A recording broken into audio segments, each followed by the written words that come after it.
Selamat datang lagi di channel Alur Light Novel. Kita lanjutin seru ke bab keempat dari Xianxia Epic Coiling Dragon. Lin Li yang 8 tahun makin garang. Latihan fisik keras sambil dalemin ilmu bangsawan. Yuk kita lihat perkembangan pejuang muda ini dengan detail yang bikin ikut ngerasa capek. Angin musim semi menghembus sepoi, membuat daun-daun poplar di pinggir lapangan luar kota bergoyang dan suasana jadi segar penuh semangat pagi. Hampir setahun sudah sejak tes Dragon Blood yang pahit itu. Lin Li sekarang 8 tahun, tubuhnya lebih kekar dan matang hasil kerja keras 2 kali lipat. Hillman sampai geleng-geleng kagum melihat bocah bangsawan yang makin haus latihan. Di lapangan berdebu itu, sekelompok pemuda berlatih sambil berteriak semangat. Nafas ngos-ngosan dan desau angin mengikuti setiap gerakan tegang. Lin Li cuma pakai celana panjang kasar dan telanjang kaki, badan bagian atas telanjang dan berkilat karena keringat. Ia dalam posisi push-up ekstrim. Tangan menekan tanah seperti meniru batang pohon ek, bertumpu pada telapak tangan dan ujung jari kaki menahan seluruh berat tubuh. Latihan ketegangan statis itu sederhana tapi brutal efektif. Jika tahan 1 jam penuh, kulit, otot, dan tulang bisa mengeras seperti baja. Tahan senjata biasa. Tetes-tetes keringat mengalir pelan dari dahinya, masuk ke mata kiri sampai perih, tapi Lin Li gigit-gigit tahan. Teman-teman yang sudah ambruk cuma bisa ngobrol sambil mengagumi ketahanannya. Hadley, sahabat berambut emas, berteriak dukungan, dan anak-anak lain ikut meneriakkan yel-yel semangat. Meskipun bocah bangsawan, Lin Li ramah dan sering bantu teman rakyat jelata latihan bareng tanpa sombong. Dalam kepala Lin Li, ucapan ayah setahun lalu masih bergema. Sebagai keturunan Dragon Blood, dia punya tubuh yang lebih tahan dibanding orang biasa, meski darah naga di dirinya tipis. Karena itu tubuhnya bisa cepat naik peringkat lewat latihan fisik. Kakek buyutnya bahkan sampai peringkat 7 hanya dari latihan tubuh murni. Tapi ada kelemahan besar, darah naga tipis itu tidak cocok dengan manual Douki biasa. Hanya warrior berdarah tebal yang bisa memakai manual rahasia Dragon Blood. Jadi Lin Li hampir tanpa energi tempur, makanya dia kerja 2 kali lipat. Tekadnya baja, ingin melampaui kakek buyut, mencapai peringkat 8 atau 9, jadi ahli Fenlai yang bisa mengangkat klan dari kemiskinan. Otot-ototnya bergetar seperti sedang dikunyah ribuan semut ganas. Serat otot menonjol di bawah kulit basah. Kaki, tangan, pinggang goyang tak terkendali, tapi dia menahan sampai akhirnya ambruk lemas di tanah. Napas tersengal-sengal, ada rasa lega dan mati, rasa nyaman menyebar ke tulang sumsum. Otot-otot akan tumbuh kembali lebih kuat, meski efek akumulasinya butuh waktu.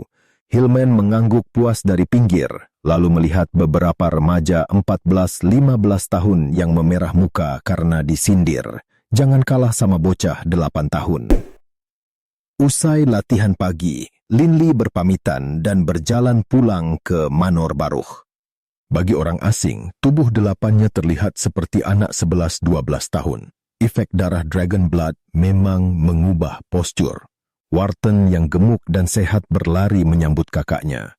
Lin Li menepuk pipi montok adiknya dan bilang mau mandi dulu. Wharton cemberut karena tahu setelah mandi, Lin Li harus les sama ayah. Tapi Lin Li janji main siang sambil tertawa. Ia sudah dewasa dini merawat adik polos itu.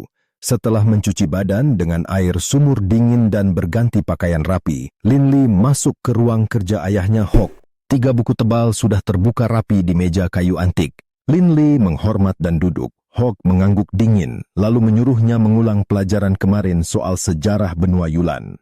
Dengan tenang, Lin Li melafalkan 3 wilayah berbahaya. Pegunungan binatang ajaib di utara selatan sepanjang 10.000 kilometer penuh monster setingkat Saint yang bisa merusak langit dan bumi, membelah benua jadi 2 sisi.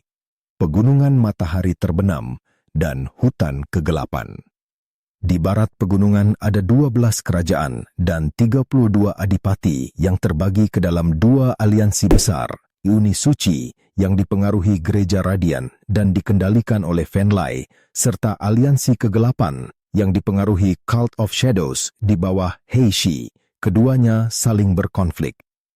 Di timur ada 4 kerajaan besar, 6 kerajaan sedang, plus banyak adipati independen kuat setara aliansi. Kekaisaran Yulan di tengah, Rhine di tenggara, Roholt di timur, O'Brien di utara. Kekaisar punya otoritas mutlak meski kedua aliansi itu berperan besar. Hogg lalu menegur soal detail Uni Suci tempat tinggal mereka. Hogg bertanya jumlah adipati di 6 kerajaan itu. Linley sadar ada celah. Ia lupa apakah adipati jumlahnya 15 atau 17.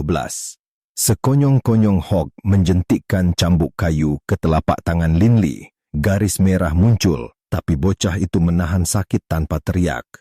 Hogg menegaskan bahwa anak bangsawan harus hafal detail wilayah sendiri. Uni Suci adalah entitas top di benua, 1 dari 4 kekaisaran dan 2 aliansi besar. Terletak di perbatasan utara O'Brien dan selatan Yulan, Uni Suci di bawah pengaruh gereja Radian dengan ekonomi dan budaya setara kekaisaran terkuat di dunia. Linley mengangguk, lalu mengulang dari buku untuk memastikan fakta. Pelajaran berlanjut ke seni formal, penting untuk aura dan gravitas bangsawan. Hogg membuka buku tebal tentang hidupnya pematung Agung Pru. Lahir tahun 3078 menurut kalender Yulan dan mengajarkan dengan serius.